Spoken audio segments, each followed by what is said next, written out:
What's up, everybody? Welcome back to my Twisted Life TV. I am Poetry. You are here for another recap and review.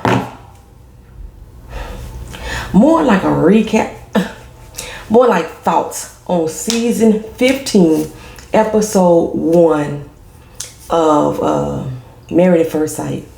Child, let me tell y'all.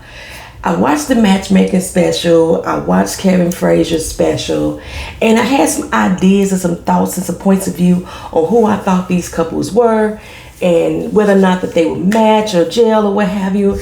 And after watching episode 1, I'm thinking, who the hell are these people? Okay, things that their friends exposed about them, I'm wondering, why was this not caught by the experts? So me and some Twitter folks, we came up with the idea they need to start interviewing friends and family in order for them to be accepted on the show too. But I know they're trying to keep things hush hush. They're trying to make it like it's a big surprise. Like, oh my God, I didn't know you was going on this show. I mean, his cameras following you around everywhere, but you know what I'm saying? Yeah, interview some friends and freaking family to get this information so we won't be blindsided when this show starts. And we, after a 3-hour episode, 2 hours if they took out the commercials, we only got one wedding in. So this was a whole lot of, oh, let me go tell my family that I'm getting married and get their reactions. Okay. This was the wedding dress shopping that we really didn't see a lot of shopping. This was the wedding ring shopping and the bachelorette and the bachelor parties. Okay, so I may not hit on every couple. I may not go in order. It is what it is. The only couple that got married in this particular episode was Alexis and Justin. Now, let me tell y'all, where should I start? Doing these meetups with the friends and family to let them know that they were going to get married in 2 weeks. We get to learn a lot from the friends, and apparently one of the questions that each contestant had to ask their friends was, what do you see wrong with me? Okay, these are things that they should know about themselves already before they even got into this show, but okay, fine. So one of the key things that I found about, let's say Mitch, let's start with Mitch. Mitch likes to cause scenes, which tells me he's argumentative. Okay, I already said during the matchmaking special that I think Mitch is going to be more like a father figure, and I didn't necessarily mean like a sugar daddy. I mean like a disciplinarian, authoritative person to his wife, which is Kristen with the Y.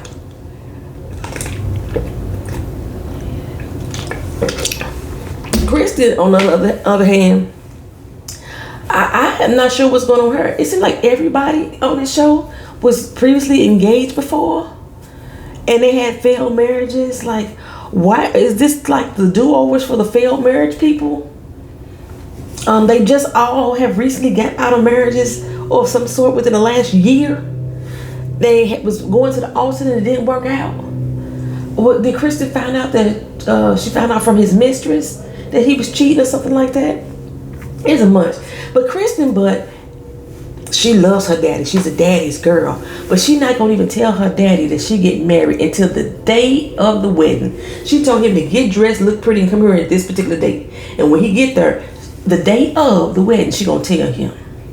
Because once he get in front of them cameras, he probably not going to want to embarrass his baby girl since she's a daddy's girl. He probably going to want to embarrass her by saying, I'm not going to support this.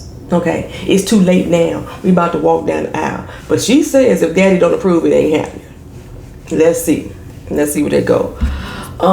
Stacia and Nate, I think they are one of the most mismatched couples ever. Okay, when we first saw Nate, let me tell you, everybody on Twitter was like, he ain't got no black friends.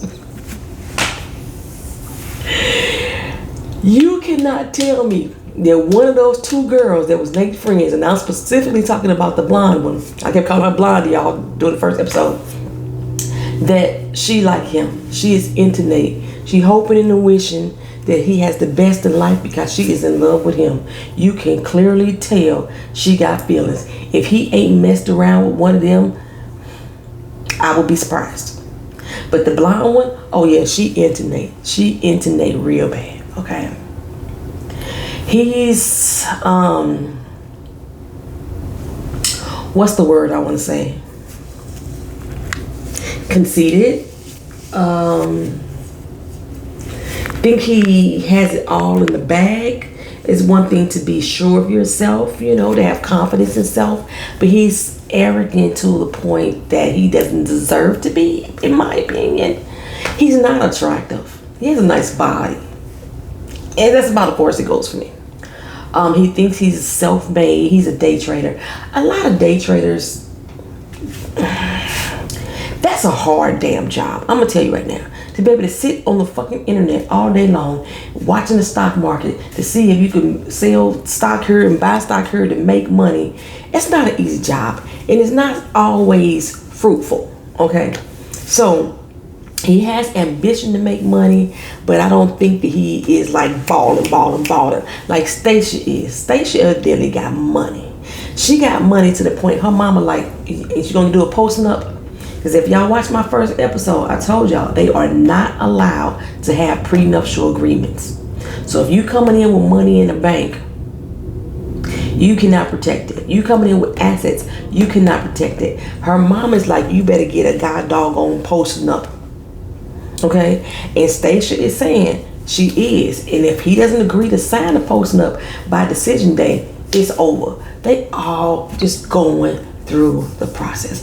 Why you need to wait to decision day to determine whether or not it's going to be over for y'all? If he is not going to do a posting up, you're going to give him 8 weeks to change his mind. Is that what's going to happen? Is that what's going to happen? She says she's not a jealous person. She just don't like her dude to be inviting stuff or leaving the relationship open enough where people could think they come in and, you know, cause a problem for them.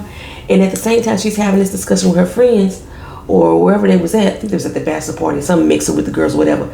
He is at the strip club turning up. Turning the fuck up. Nate, this one moment made me see him as a despicable person. We already know that they don't think of strippers as a reputable job, okay? You know, women are supposed to be ashamed for being stripping. I actually have no problem with stripping. I know if I could have did it back in the day and I wasn't scared to get on stage, and it wouldn't be because I got the left booty tweet twerk. That's on each cheek to twerk, right? Okay, oh, it's the right one twerk. Okay, anywho, if I could have did it, I would have. I'm telling you, I could have been a stripper. If I could have had the strength to get up on that pole with my legs, I would have did it. You know what I'm saying? But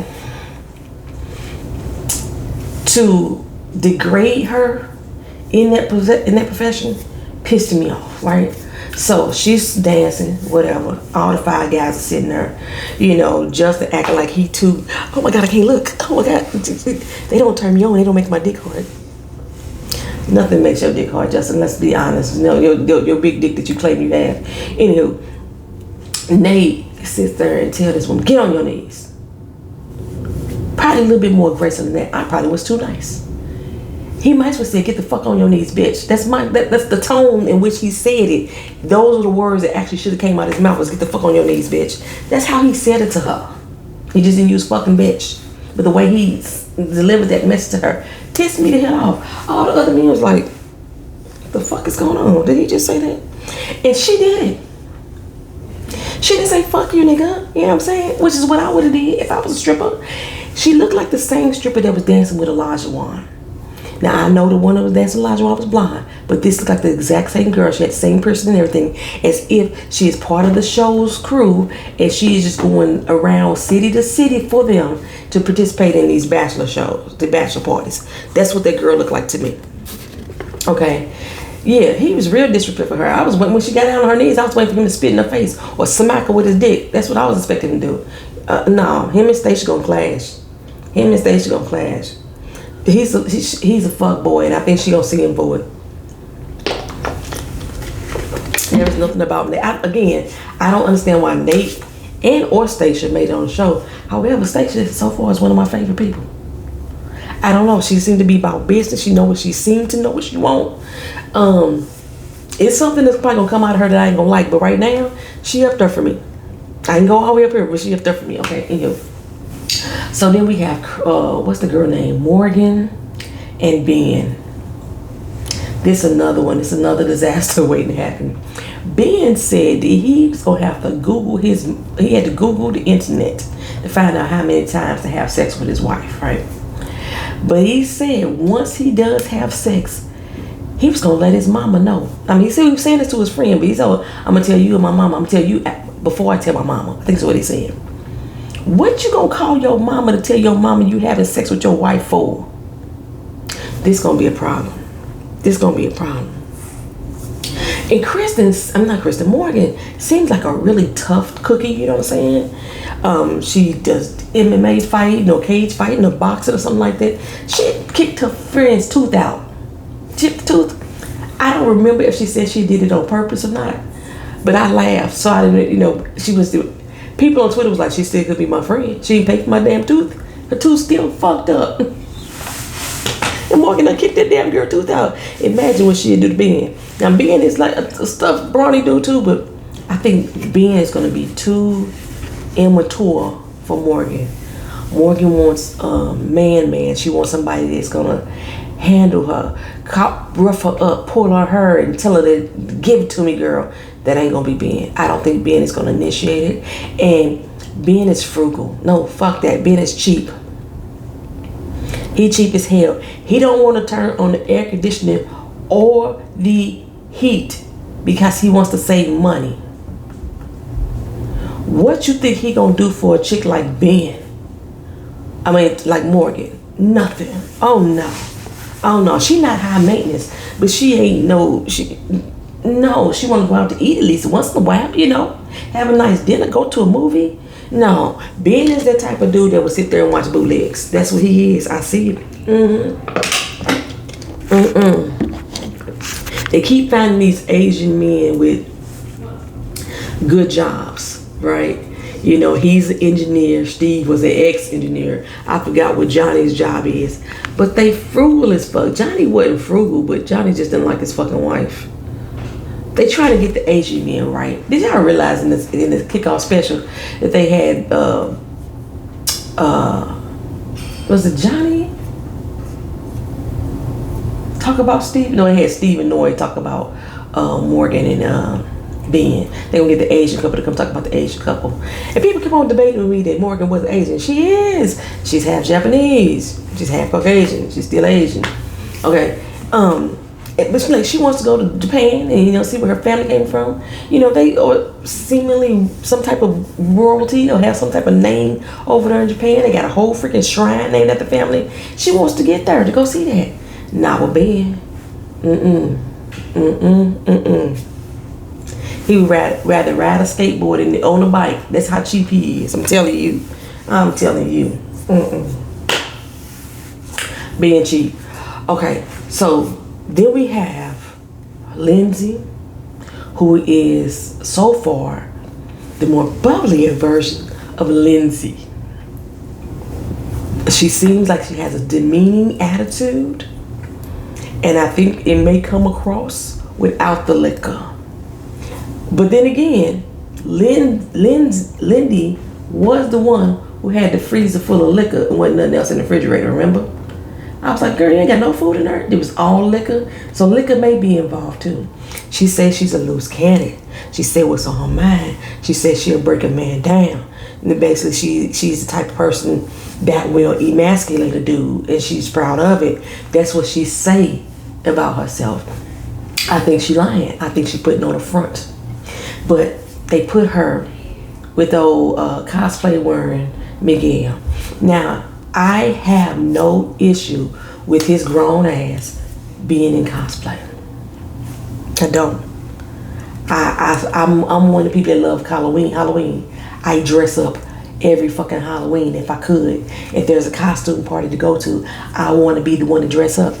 If there's a Comic-Con or anime thing going on around town, my daughter's in cosplay. She's 24. She's grown too.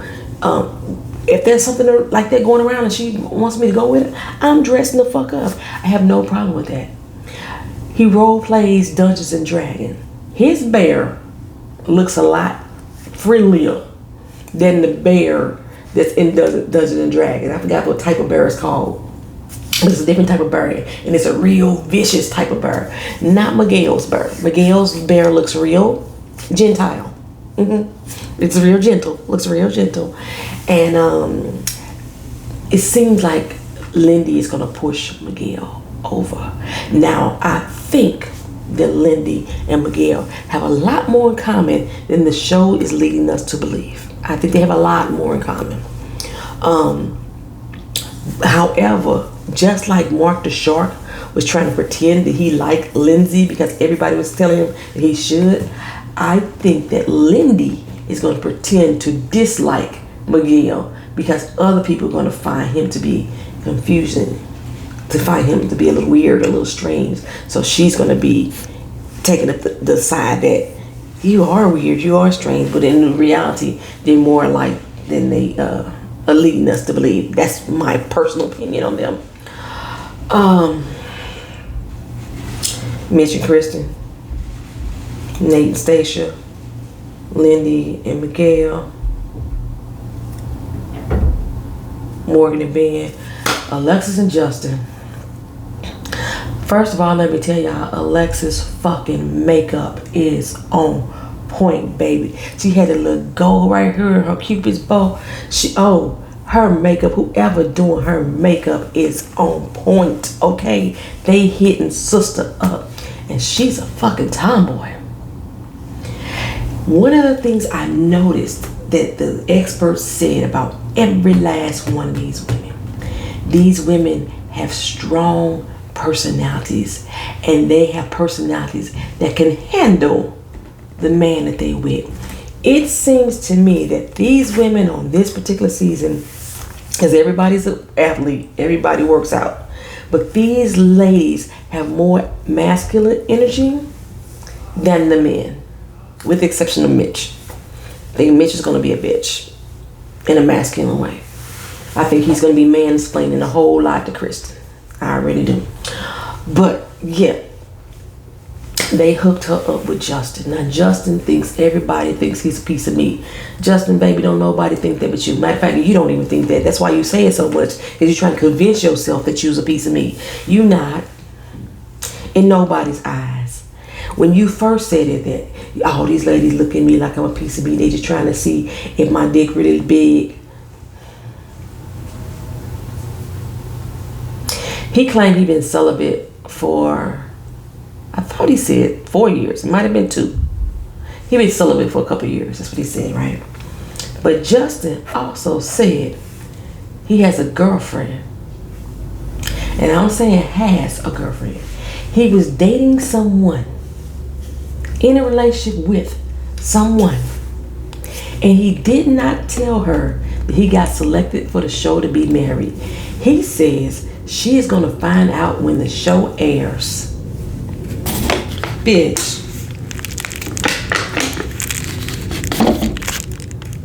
She going to find out when the show airs. Now y'all know the show airs at least 3 to 4 months after taping. That's when this girl's supposed to find out that you got a whole wife. And Justin cried too fucking much for me. I know Rizzo, we was talking about it on Twitter, and she was like, is it okay for men to express their emotions? Yes, it is a wonderful thing for men to express their emotions. I even like to see a man cry and show his emotions. But Justin cries for no fucking reason. What you crying for? Every time he cried, I was like, is he crying? For what? What emotion are you trying to display? What triggered these tears that you cry every fucking second? He doing... Elijah Wan was doing it for manipulation. I don't know what the fuck Justin doing it for. Justin just a fragile soul. His piece of meat. He claimed to be an athlete. They out here playing volleyball, and this motherfucker breathing so goddamn hard. He's 6'8", and being 5'6" and spikes the damn ball, and Justin hours away from him. What the fuck is you running for? I'm surprised he didn't cry then. But when he said that everybody look at him as a piece of meat, that wasn't even part of the conversation that was going on. But when he said it, Mitch busted out laughing. Me too, Mitch. I laughed at the same doggone time. Now, Alexis, girl. I was saying on Twitter, I hope you not as superficial as me. Because one, I don't find Justin attractive physically in the face, nor the body. Justin has titties. And Justin's got childbearing hips. And he's 6'8" with those titties and childbearing hips. Now she says she want a more masculine build or stockier dude, but Pastor Cal told her he may not be able to find that. And she's like, okay, fine, as long as he's tall. Well, she think he's freakishly tall. Alexis says she 6'4", 6'5" was good for her. 6'8" was, damn, you that tall? That's how she was feeling, okay? Alexis is not attracted to this man at all. Not attracted to him at all. Oh. So, on this particular show, like I said, they did the ring shopping. The same website that Steve went on to find Noy's ring, who, by the way, is getting divorced or divorced. Because Noy posted up, divorce feels good on her thing. So, if y'all didn't know, Steve and Noy are no longer together. Steve came back, too, and said something about the fact that they separated. He just wasn't going to tell everybody, because you know how Noy is. She put everything on Instagram. You get mad about that. He wasn't going to tell everybody, but Noy told everybody. And then Noy also posted about how she disrespected him, how she Noy was not happy. That's why she never wanted to live with his ass. They divorced now. Anywho, I forgot what the fuck I was talking about.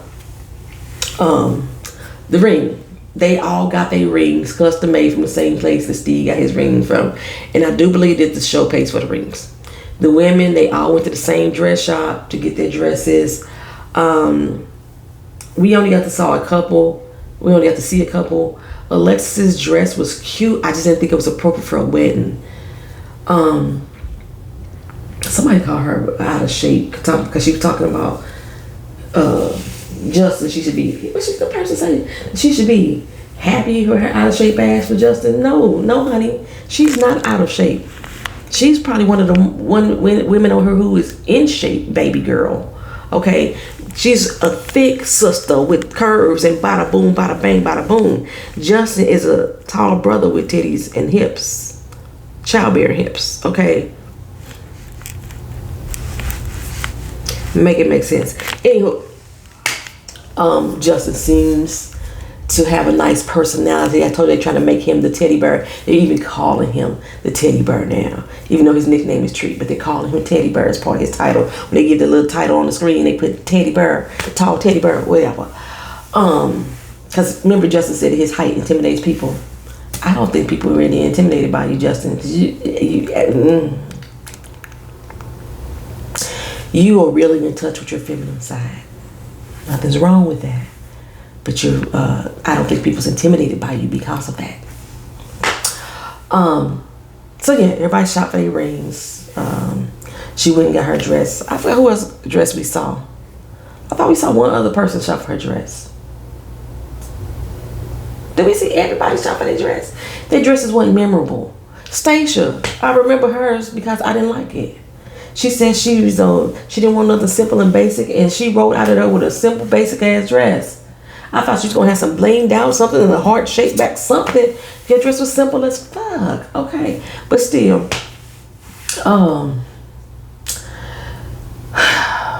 Justin's brother was not having it. He was like, "You immature as fuck. You not ready for marriage. You mess with girls who are kind of nerdy like you. But you ain't told this other girl that you getting married." That's what I don't get. He presented himself to be such a confident dude who got his shit together, that went through therapy and did all this stuff, so work on himself. But that ain't you, Justin. That ain't you. He get into his brother with an argument at the bachelor party. The brother was like, "Fuck you and feed you grits." He was like, "No, fuck you and feed you grits. If you ain't support me, then bye." The brother was like, "Bye." So he left. But then they all came back together at the end when it came time for the wedding. The brother showed up. You know what I'm saying? He still don't believe that he ready, but he gonna be there and support his brother, right? Now, Alexis, baby, she had this cry, child. I don't even know what the fuck that cry was about. She had a serious, ugly cry. And that's all I kept thinking. Don't fuck up your makeup, girl. Don't fuck up your makeup. Why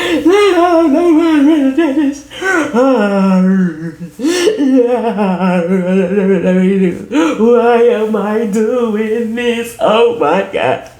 Her mama came in, baby. Her mama came in with this low-cut dress. You see all her mama's battle wounds and scars, and same thing on her too. But you know what I'm saying? They, you know, some rough houses. That's what you said. And I'm thinking, her mama not finna wear that to the wedding. She's not finna wear that to the wedding. Baby, yes she did. She wore that club dress and walked her baby down the aisle. And it was so funny when Justin came out. You know how the family and friends out there seeing him, and the friends are looking like, this who they got for my girl. This who. That's how the friends were looking. If you run it back and show their faces, they were looking that way. Alexis came down there around the aisle, and I was surprised that Justin liked her because he said he wanted a caramel coated woman with did he say with natural hair? Yeah, caramel coated woman with natural hair, slim figure, this, that, and other. And that ain't Alexis. Alexis thick with it. She's stocky. She's muscular. She's a tomboy.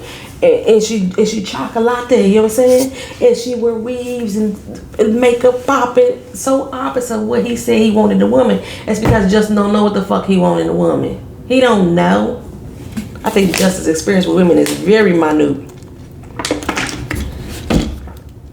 He was supposed to have been engaged once before, and then the wedding got broke off a month before he got married. We still ain't found out why.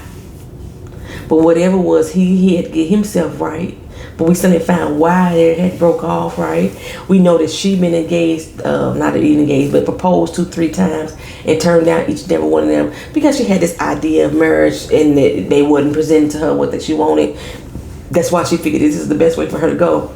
And when she saw him, no, she put on a good face. She put on a good face. Now she told us in the confessional, he is not at all my type. He's not horrible though. The disrespect. She said he's not at all. She's not at all physically attracted to him, but he's not horrible though.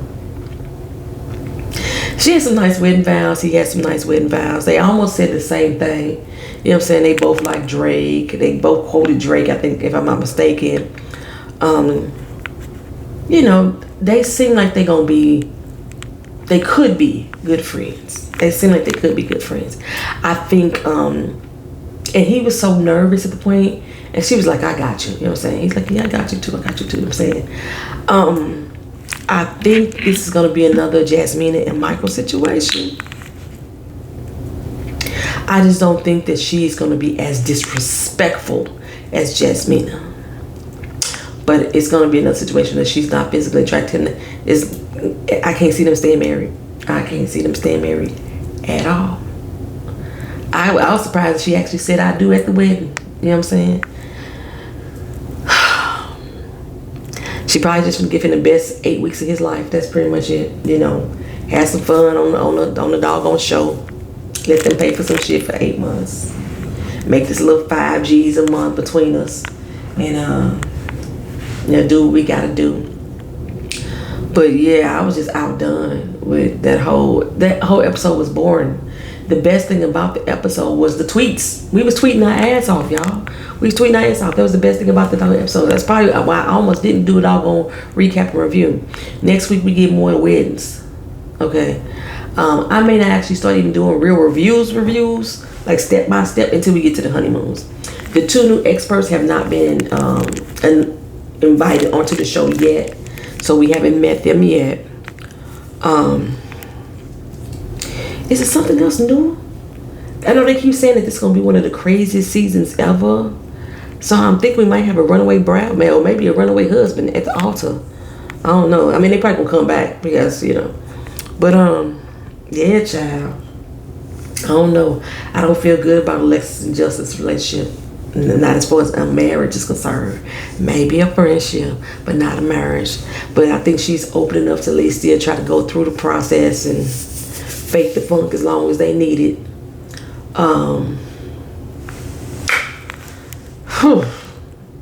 I'll see y'all Wednesday for the next episode and after party.